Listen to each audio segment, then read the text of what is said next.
አባቱን መታ ማን ወለደውን ማን ይቀጠቅጣል? እንደዚህ አድርገህ ቀጠቀጠ ከበሮ መሰለው እንደወለድኩት ወይኔ ማማዝና እንደዚህ እንኳን ባልችል እንደዚህ ነው የምወቅጠው። ዛሬ ብቻ አንስቼ ነው የማፈርጠው። እኔ ዛሬ ያለቀውም እንደዚህ ነው። ይሄ ነው እንዴ? አዎ ማዬ ፈራሽ እንዴ? ኧረ አልፈራሁም። ቆይ አንዴ ጸልይ። ይሄ ንግግር የመጨረሻ ሊሆን ይችላል። ፈጣሪ ሆይ አንተ ወርዳኝ። ይሄ አይደል እንዴ አላቻ ጋብቻ የሚባለው? አሁን ከዚህ ኑሮ ከሚያክል ሰው ጋር እንዴት ነው የምጣለው? ፈጣሪ ሆይ አንተ ወርዳኝ። ምን ማድረግ ይቻላል? ፈጣሪ ያመጣ ነው እሱ። ምን ፈለጉ ማዘር?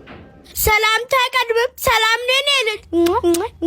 ምነው ማዘር ሰላምታ በዙ? አንተ ነህ አይደል የኔ ልጅ የመታኸው? አዎ እኔ ነኝ። እንዴት የኔ ልጅ ትመታለህ? አንቄ ተኔ ልጅ ምቆጭህን ነገር አታርግ። እናት አልሆንም። ምን የኔ ልጅ በአንድ ጊዜ ሰባተኛ ሰማይ ልልካ? ኧረ የሰው አለ ድራሱ። ምነው ፈጣሪ እብዳኝ እንጂ ደረሰብኝ እንጂ አልደረስኩበት። ወይኔ ማማ ዝናሽ